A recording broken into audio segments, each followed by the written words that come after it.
So I was sent this to review for you. Now this is a made in the USA flagpole holder.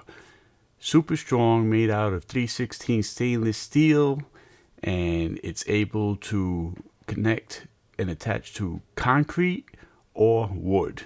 It gives you both options with the screws and bolts needed to get the job done.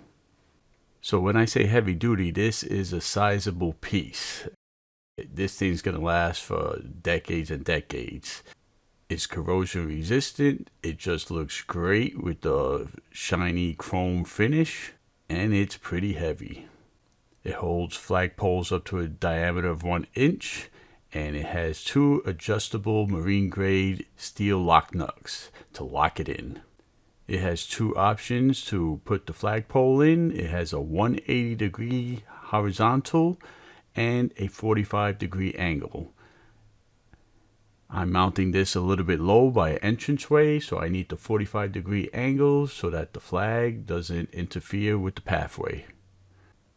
The 3 concrete anchors are all you need to get the job done, and the 3 wooden screws are long enough to reach solid, deep wood for a great hold. And they can withstand 1,300 pounds on the concrete wall, allowing the flagpole to be there forever. All is needed is a 5/16 drill bit to make the holes, and that is not included. So get rid of the cheap one that you always have to adjust and fix after a little windstorm, and buy one that's going to last you decades and decades. This is the one, made in USA.